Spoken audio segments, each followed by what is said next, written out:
हाँ जी बच्चों, तो करें फिर स्टार्ट। तो बेटा नेक्स्ट टॉपिक क्या है? गुड्स का पेरिश होना। अब गुड्स का पेरिश होना मतलब गुड्स का नष्ट हो जाना। अब देखिए इसमें दो पॉइंट्स हैं। एक तो जो हम टॉपिक पढ़ने जा रहे हैं उसमें एक तो है कि स्पेसिफिक गुड्स जो है वो नष्ट हो गई, वो पेरिश हो गई। मान लीजिए मैंने एक प्रोडक्ट को स्पेसिफाई कर रखा था कि मैंने ये प्रोडक्ट खरीदना है, ठीक है। तो जिस समय सेलर और बायर का आपस में कॉन्ट्रैक्ट हो रहा है उस दौरान क्या हुआ, जो गुड्स थी वो नष्ट हो गई। मान लीजिए मेरा और सेलर का कॉन्ट्रैक्ट हो रहा है आपस में कि हम आपस में एग्री कर रहे हैं कि मैं कह रहा हूँ कि हाँ मैं ये प्रोडक्ट क्या है आपसे खरीदने के लिए तैयार हूँ। हमारा आपस में बैठ के सेटलमेंट हो रही है। उस दौरान क्या हुआ कि जो गुड्स जो गोडाउन में पड़ी हुई हैं वो डिस्ट्रॉय हो गई। तो अब कसूर ना सेलर का है ना बायर का है। तो आपके हिसाब से क्या होना चाहिए? तो कॉमन सेंस भी अप्लाई की जाए तो ये कॉन्ट्रैक्ट क्या हो जाएगा? वॉइड। क्योंकि यहाँ सेलर की गलती भी नहीं है, बायर की गलती भी नहीं है। सेलर की बिना किसी गलती के क्या है कि वो तो कॉन्ट्रैक्ट कर रहा है। उधर से गुड्स पड़ी थी गोडाउन में, वो क्या होगी? नष्ट होगी, पैरिश हो गई। तो इस केस में कॉन्ट्रैक्ट क्या हो जाएगा? वॉइड हो जाएगा। ठीक है। तो आइए इसको स्टडी करते हैं एक बारी। तो इसमें टॉपिक क्या है कि डिस्ट्रक्शन ऑफ गुड्स की बात की गई है। डिस्ट्रक्शन ऑफ गुड्स, खत्म हो जाना गुड्स का, नष्ट हो जाना। और गुड्स में क्या है, एक स्पेसिफिक गुड्स की बात की गई है और दूसरी अनअसर्टेन्ड। मैंने आपको बताया था कि दोनों में फ़र्क क्या है। क्या फ़र्क था कि एक गुड्स है, 100 प्रकार की, 100 तरह की चीज़ें रखी हुई हैं वहाँ पे। तो मैंने स्पेसिफिकली आइडेंटिफाई कर लिया कि मुझे ये गुड्स खरीदनी है। तो ये क्या है? स्पेसिफिक गुड्स है। ठीक है। अनअसर्टेन्ड क्या है? गुड्स गोडाउन में पड़ी हुई हैं, मैंने स्पेसिफिकली आइडेंटिफाई नहीं किया। तो ये क्या है? अनअसर्टेन्ड गुड्स है, अनअसर्टेन्ड गुड्स। ठीक है। तो एक है कि स्पेसिफिक गुड्स का नष्ट हो जाना in contract of sale and in an agreement to sell. Agreement to sell आपको पता ही है कि फ्यूचर में जो है वो फाइनल होगा। जो पोजीशन ट्रांसफर होनी है, ठीक है, या फिर क्या है कि जो ओनरशिप ट्रांसफर होनी है property in goods, that has to transfer in future, that is called agreement to sell. आइए इसको पढ़ते हैं एक बारी। In a contract of sale of goods the goods may perish before sale is complete. ठीक है, सेल अभी complete नहीं हुई, उससे पहले ही क्या हो गया? गुड्स नष्ट हो गई। उसके बारे में ये सच ए स्टेज में arise in the following cases. तो मैंने कंडीशंस के रूप में लिख दिया भी ये कंडीशंस पूरी हो जाएं तो क्या है कि कॉन्ट्रैक्ट का क्या होगा। ठीक है। तो पहला, contract of sale is void. Contract of sale क्या हो जाएगा? वॉइड हो जाएगा in the case of destruction of goods, अगर ये कंडीशंस पूरी हो जाएं। कितनी कंडीशंस है ये? 3। The following 3 conditions are satisfied. पहली कंडीशन क्या है बेटा? There must be a contract of sale for specific goods. पहली चीज याद रखना कि जो कॉन्ट्रैक्ट है वो किसका है? स्पेसिफिक गुड्स का। स्पेसिफिक गुड्स का क्या है? कॉन्ट्रैक्ट हो रहा है यहाँ पे। And the second thing saying the goods must have perished or become so damaged so no longer to answer to their description in the contract। Goods बिल्कुल ही डिस्ट्रॉय हो चुकी हैं या गुड्स की हालत ऐसी हो चुकी है तो जिस रूप में उसकी बात हुई थी खरीदने की उस रूप में वो रह ही नहीं गई। ठीक है। तो मान लीजिए पेन, ये पेन जो है इसको सेल करने की बात हुई थी, तो पेन के गोडाउन में आग लग गई और पेनों की हालत ऐसी हो चुकी है वो यूज़ करने लायक रह ही नहीं गए, या तो बिल्कुल ही ख़त्म हो चुके हैं या इनकी जो शेप है वो बिगड़ चुकी है, चल रहे हैं परंतु इनकी जो हालत है, ठीक है, इनकी जो लुक है वो बिल्कुल ख़त्म हो चुकी है। तो वो क्या है कि जिस तरह से बात हुई थी उस पोजीशन में वो चीज़ रह ही नहीं गई। ठीक है। पहले क्या है, एक तो स्पेसिफिक गुड्स का कॉन्ट्रैक्ट ऑफ सेल होना चाहिए। दूसरी गुड बात क्या है कि अभी ओनरशिप ट्रांसफर ही नहीं हुई है, जो कॉन्ट्रैक्ट ऑफ सेल कंप्लीट नहीं हुआ उससे पहले क्या है, गुड्स पेरिश हो गई है। ठीक है। क्या बोलते हैं? The goods must have perish और become so damage as no longer to answer to their description in the contract. और last is the seller must not be aware about the destruction of goods.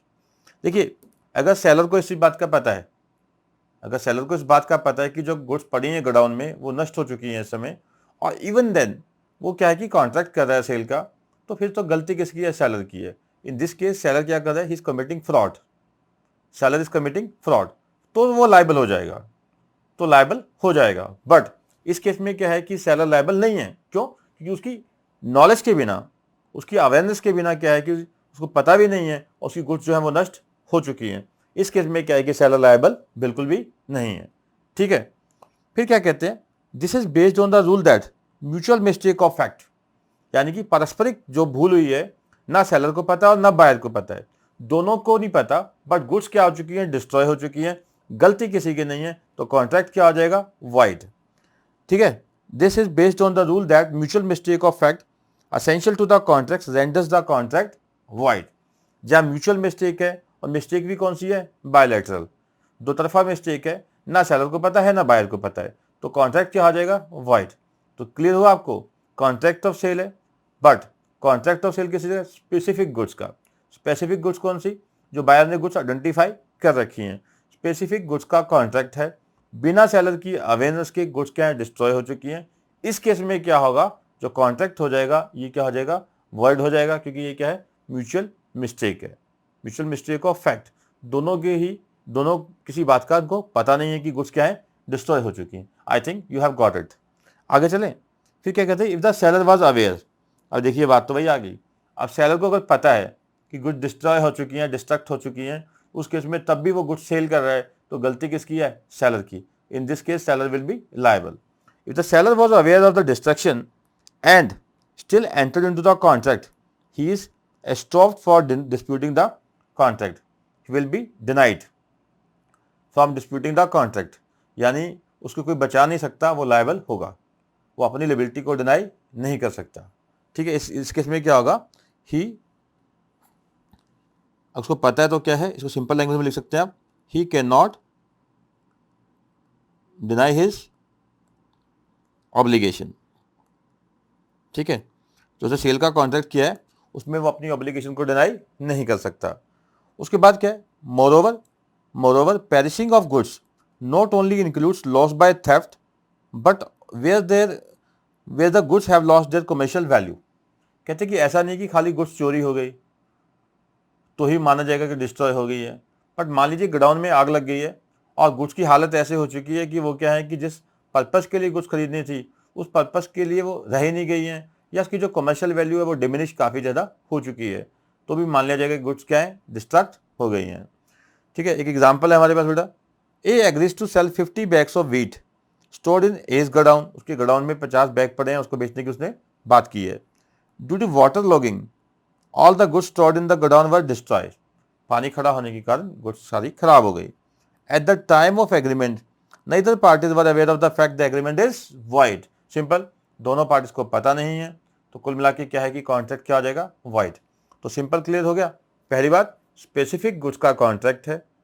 दूसरी बात, parties को पता ही नहीं है कि goods क्या है, डिस्ट्रॉय हो चुकी हैं। अगर सेलर को इस बात का पता होता कि हाँ गुड्स डिस्ट्रॉय हो गई हैं, फिर भी वो पैसे पकड़ रहा है बायर से और कॉन्ट्रैक्ट ऑफ सेल कर रहा है, उस केस में क्या होगा, सेलर शैल बी लायबल। ठीक है, इस केस में क्या है कि जहाँ स्पेसिफिक गुड्स का कॉन्ट्रैक्ट है, गुड्स डिस्ट्रॉय हो चुकी हैं बिना सेलर की नॉलेज के, उस केस में क्या होगा, कॉन्ट्रैक्ट वॉइड हो जाएगा। ठीक है, आगे चलते हैं, जहाँ पे क्या है, in case of an agreement to sell. देखिए, एग्रीमेंट टू सेल में अभी तो प्रॉपर्टी ट्रांसफर ही नहीं हुई, प्रॉपर्टी इन गुड्स ट्रांसफर ही नहीं हुई, ऑनरशिप इन गुड्स ट्रांसफर ही नहीं हुई। इसमें तो क्या है कि फ्यूचर में गुड्स अभी ट्रांसफर होनी है, फ्यूचर में गुड्स ट्रांसफर होनी है।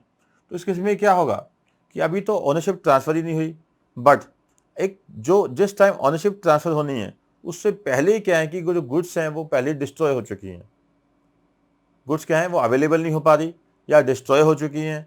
ठीक है, उस केस में क्या है कि ये क्या होगा, कॉन्ट्रैक्ट ये भी वॉइड हो जाएगा। बट इसमें भी यही है कि कॉन्ट्रैक्ट क्या होना चाहिए, स्पेसिफिक गुड्स का। In the agreement an agreement to sell becomes void the following 4 conditions. वहां पे क्या थी 3, यहाँ पे क्या है 4। वो क्या था, कॉन्ट्रैक्ट ऑफ सेल, ये क्या एग्रीमेंट टू सेल। पहला, there must be an agreement to sell specific goods. Specific मतलब जो आइडेंटिफाइड की गई हैं। The goods must have perished और become so damaged as no longer to answer to their description in the agreement. ये point तो बिल्कुल same हो गया। ठीक है, ये भी सेम, ये भी सेम। तो फर्क कहाँ पे है, एक तो यहाँ पे क्या, agreement to sell, agreement to sell, वहाँ पे क्या था, contract of sale, contract of sale, और यहाँ पे क्या, agreement to sell. There must not be any fault of seller और बायर, ये पॉइंट भी सेम है। तो पहली 3 कंडीशन सेम है, बट उसमें एक फ़र्क है, वहाँ कॉन्ट्रैक्ट ऑफ सेल था, यहाँ पे एग्रीमेंट टू सेल है। उसके अलावा क्या है, the risk must not have pass to buyer, the risk must not have pass to buyer. For example, the goods must have perished before the agreement to sell becomes sale. ठीक है, जो agreement to cell है वो भी cell नहीं बना, उससे पहले ही क्या है, गुड्स डिस्ट्रॉय हो चुकी हैं। देखिए ये समझिए ध्यान से, जहां पे एग्रीमेंट टू सेल होता है, क्या होता है, एग्रीमेंट टू सेल, जहां पे एग्रीमेंट टू सेल होता है, ठीक है, एग्रीमेंट टू सेल, तो जब गुड्स रेडी हो जाती हैं फॉर द डिलीवरी, यानी when the goods comes into the deliverable state, जब गुड्स क्या है, रेडी फॉर द डिलीवरी हैं, यानी गुड्स क्या है, इन द डिलीवरेबल स्टेट है, इन द डिलीवरेबल स्टेट्स हैं, और सेलर बायर को बता देता है कि goods are ready for delivery, you can take it और we are going to give the delivery. तो यानी कि गुड्स क्या है, डिलीवरेबल स्टेट में है, और एज पर द कंडीशंस क्या है कि सेलर ने वो गुड्स किसको भेज दिए हैं, बायर को भेज दिए हैं। तो क्या है कि वो एग्रीमेंट टू सेल क्या बन जाता है, सेल। तो अभी सेल कंक्लूड नहीं हुई है, ठीक है, जो एग्रीमेंट टू सेल है वो अभी सेल नहीं बना है। तो अगर वो सेल बन चुका है फिर तो ऑनरशिप ट्रांसफर हो चुकी है, फिर तो कुछ हो ही नहीं सकता। मैं क्या कह रहा हूँ कि एग्रीमेंट टू सेल अभी सेल में कन्वर्ट नहीं हुआ। अगर एग्रीमेंट टू सेल सेल में कन्वर्ट हो चुका है फिर कुछ नहीं हो सकता, फिर तो बायर मालिक बन चुका है और बायर की सारी क्या है, रिस्पॉन्सिबिलिटी है उस गुड्स की लॉस के regarding. But in this case अभी एग्रीमेंट टू सेल नहीं बना। तो कुल मिला के कंडीशंस क्या है बेटा, एक जो एग्रीमेंट टू सेल हो रहा है ये किसका है, स्पेसिफिक गुड्स का है, और सेलर की भी गलती नहीं है, बायर की भी गलती नहीं है, सेलर को भी नहीं पता, बायर को भी नहीं पता कि गुड्स क्या है, डिस्ट्रॉय हो चुकी हैं, बिना किसी गलती के क्या है गुड्स डिस्ट्रॉय हो जाती हैं। उसके उसमें क्या है कि कॉन्ट्रैक्ट क्या मान लिया जाएगा, वॉइड, और साथ में क्या है कि ध्यान ये रखना है कि एग्रीमेंट टू सेल अभी सेल नहीं बना, उससे पहले ही क्या है गुड्स डिस्ट्रॉय हो गई, इस केस में भी क्या हो जाएगा, वॉइड। तो वहां कंडीशन क्या थी, कॉन्ट्रैक्ट ऑफ सेल में 3, यहाँ कंडीशन कितनी है, 4, कुल मिला के क्या है 4 कंडीशन हैं इस केस में। फिर चलते हैं आगे, क्या बोलते हैं, एग्जाम्पल है किसकी, X agrees to sell a particular होस्ट to Y on the expiry of 10 days। तो सिंपल इसमें दे रखा है, बता देता हूँ आपको कि एक्स ने क्या किया, वादा किया कि मैं पर्टिकुलर ये वाला होस्ट क्या है कि आपको दूंगा 10 दिन के बाद, बट 10 दिन अभी पूरे हुए ही नहीं, अभी केवल 5वां दिन ही था, और ना सेलर की गलती ना बायर की गलती, घोड़े की मृत्यु हो गई, ठीक है। 10 दिन के बाद एक्स ने वादा किया वाई को कि मैं आपको ये घोड़ा दे दूंगा, वाई ने वो घोड़ा पहचान भी लिया। तो पहली बात तो घोड़ा क्या है यहाँ पे, स्पेसिफिक गुड्स है, घोड़ा क्या है यहाँ पे, स्पेसिफिक गुड्स। और दूसरी बात क्या है, 10 दिन के बाद देने का वायदा था, जो 10 दिन का बाद थी ये क्या बन गया, agreement to sell. After 10 days जो डिलीवरी देनी थी, it means it is agreement to sell, but just after 5 days without the fault of seller और बायर, घोड़ा क्या होगा, मर गया, घोड़ा मर गया। तो यानी कि ये क्या है, एग्रीमेंट टू सेल था, ना सेलर की गलती ना बायर की गलती, जो गुड्स थी वो पेरिश हो गई, डिस्ट्रॉय हो गई। और इसमें क्या है कि अभी जो एग्रीमेंट टू सेल था वो सेल बना ही नहीं था, क्यों, 10 दिन तो अभी पूरे हुए ही नहीं, 10 days अभी एक्सपायर हुए ही नहीं। तो कॉन्ट्रैक्ट क्या हो जाएगा, वॉइड हो जाएगा। कॉन्ट्रैक्ट क्या होगा बेटा, वॉइड, ठीक है। This agreement become void and X could not recover price from Y. कोई कुछ नहीं कर सकता, ना वाई कह सकता भी घोड़ा दे, घोड़ा तो मर गया। अब एक्स भी क्या है कि वाई से प्राइस रिकवर नहीं कर सकता, कि बिना किसी के फॉल्ट के क्या है चीज डिस्ट्रॉय हो गई है। फिर क्या है, डिस्ट्रक्शन ऑफ अनसर्टेन गुड्स। यहां पे देखिए, यहां पे कॉन्ट्रैक्ट वर्ड नहीं होगा, अनसर्टेन क्या है, मेरा आपसे कॉन्ट्रैक्ट हुआ, मैंने कहा कि मुझे ये 10 पंखे चाहिए, आपके गोडाउन में हो सकता है 500-700 पंखे पड़े हुए हैं, मैंने आपको बताया कि ये मुझे 10 पंखे चाहिए, जस्ट आपको मॉडल नंबर बता दिया, उस मॉडल नंबर के क्या है कि 700-800 पंखे आपके गोडाउन में पड़े हुए हैं। तो यहाँ पे क्या मैंने गुड्स स्पेसिफिकली पहचानी है, नहीं पहचानी। मैंने बेटा इस केस में क्या है कि गुड्स को स्पेसिफिकली आइडेंटिफाई नहीं किया। तो पहली बात तो क्या है कि यहाँ पे गुड्स क्या है, स्पेसिफिक नहीं है, और यहाँ असर्टेंट भी नहीं है, मैंने देखा भी नहीं है, बस मैंने कहा था कि ये सामान आप भिजवा देना, ठीक है, मैंने कहा कि ये सामान आप भिजवा देना। अब आपके गोडाउन में वो सामान पड़ा है, तो बट मैंने वो देखा भी नहीं है, तो ये क्या है, अनअसर्टेन गुड्स है। जहाँ पे गुड्स क्या है, अनअसर्टेन होती है, वहाँ पे ऐसे क्या है, कॉन्ट्रैक्ट वर्ड नहीं होता। सेलर की रिस्पॉन्सिबिलिटी होती है कि गुड्स की डिलीवरी देनी ही देनी है, in the case of unascertained goods. आइए इसको स्टडी करते हैं। If uncertain goods are destroyed इधर बिफोर और after making the agreement, agreement होने से पहले, ठीक है, या उसके बाद क्या है कि अनसर्टेन गुड्स डिस्ट्रॉय हो जाती हैं, तो contract shall not become void even the entire stock of uncertain stock is destroyed. बात हुई आपकी मेरे साथ, आपने कहा कि हाँ जी मैं ये गुड्स आपको दूंगा, आपकी गोडाउन में पड़ी हुई है, मैंने वो देखी भी नहीं, मैंने वो आइडेंटिफाई भी नहीं की, तो यहाँ पे मुझे उसके बारे में पता नहीं है, तो मेरे बिना देखे ही क्या है कि वो गुड्स क्या है कि मैंने देखी भी नहीं है, बट वादा हो गया आपसे कि हाँ जी ये गुड्स क्या है कि आप इतनी इतनी चीज़ मुझे चाहिए। आपने कहा कि आप घर जाइए आपको ये गुड्स पहुँचा देंगे, आपने क्या बोला कि आप घर जाइए आपको ये गुड्स पहुँचा देंगे हम, ठीक है, मैंने कोई आइडेंटिफाई नहीं किया, ना ही गुड्स क्या है असर्टेन है। तो अब क्या होगा बेटा कि गुड्स जो है आपकी गलती थी या नहीं थी, गुड्स डिस्ट्रॉय हो चुकी हैं, बट सेलर की फिर भी रिस्पॉन्सिबिलिटी है कि गुड्स की डिलीवरी देना। क्लियर है? तो कुल मिला के क्या हुआ, 3 केसेस बने। 3 केसेस कैसे बने जिसमें बताया स्टार्टिंग में, एक क्या याद रखना है, स्पेसिफिक गुड्स की बात हो रही है, किसकी बात हो रही है, स्पेसिफिक गुड्स की। स्पेसिफिक गुड्स में 2 बातें हैं, एक कॉन्ट्रैक्ट ऑफ सेल, एक क्या है कॉन्ट्रैक्ट ऑफ सेल, और दूसरा क्या है एग्रीमेंट टू सेल।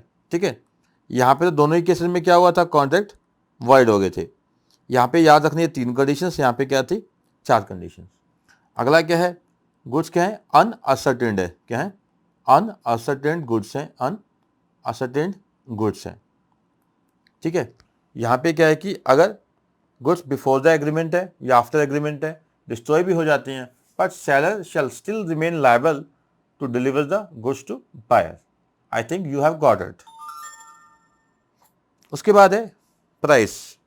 देखिए सेल जो होती है ना, सेल जो है वो क्या है विद कंसिडरेशन ही है, विदाउट कंसिडरेशन कोई सेल हो ही नहीं सकती।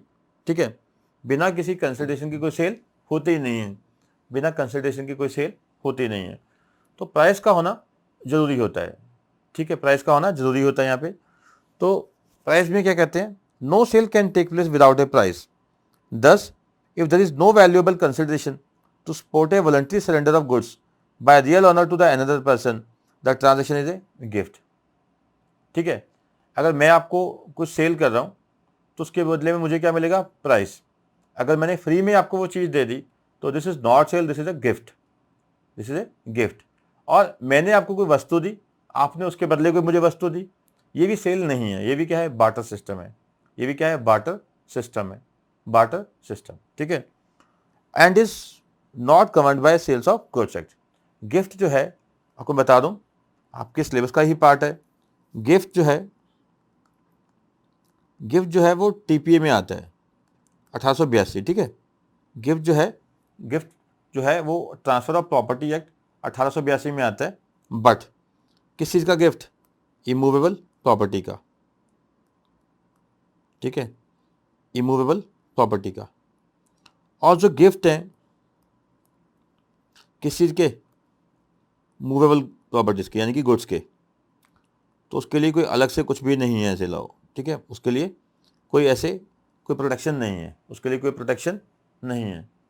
ठीक है, मैंने आपको गुड्स दिया तो आपको क्या है कि सेल्स ऑफ गुड्स एक्ट में क्या है ये चीज़ कवर ही नहीं होगी, ये चीज़ क्या है कवर ही नहीं होगी। बट एक चीज़ याद रखना कि मैंने आपको कोई गुड्स दी, मैंने वो पैसे से खरीदी थी, मैंने आपको गुड्स दी, बट वो सीपीए के तहत, कंज्यूमर प्रोटेक्शन लॉ के तहत आपको प्रोटेक्शन मिलेगी, कंज्यूमर प्रोटेक्शन लॉ के तहत आपको प्रोटेक्शन मिलेगी। क्योंकि कोई भी बंदा जो बायर की परमिशन से गुड्स यूज़ करता है, जो बायर की परमिशन से बायर की जो गुड्स यूज़ कर रहा है, तो वो भी क्या मान लिया जाता है, वो भी बायर मान लिया जाता है, वो भी कंज्यूमर मान लिया जाता है, वो भी क्या है सॉरी कंज्यूमर मान लिया जाता है। मैंने गुड्स खरीदी आपको यूज़ करने के लिए दे दी, तो आप भी क्या मान लिए जाएंगे, कंज्यूमर, वहाँ आपको प्रोटेक्शन मिल जाएगी। But sales of goods act में ये चीज़ गिफ्ट जो है वो कवर नहीं होती है। ठीक है, तो आगे चलते हैं। तो कहते हैं कि no sale can take place without a price, thus if there is no valuable consideration to support a voluntary surrender of goods by real owner to another person. ये केवल एक ट्रांजेक्शन जो है गिफ्ट की ट्रांजेक्शन है, और ये sales of goods act 1930 में कवर नहीं होती। उसके अतिरिक्त therefore price which is money consideration for the sales of goods constitute the essence for a contract of sale. तो जो प्राइस है जो क्या है मनी कंसिडरेशन में है, जो क्या कहते हैं मनी कंसिडरेशन में वही क्या है, a sense of the contract of sales है।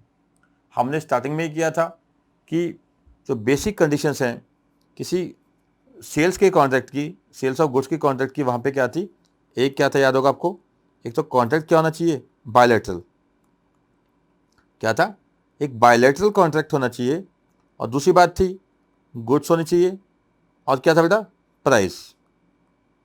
ठीक है, बायलैटरल में क्या था, सेलर है बायर है, और गुड्स की हमने डेफिनेशन पढ़ी थी जो मूवेबल प्रॉपर्टीज है। ठीक है, प्राइस में क्या है कि प्राइस जो है वो क्या है, समथिंग इन मनी, यहाँ पे क्या है, मनी कंसिडरेशन है। गुड्स के बदले गुड्स हैं तो बाटर सिस्टम में आ गया, ना कि वो सेल्स ऑफ गुड्स एक्ट में आया।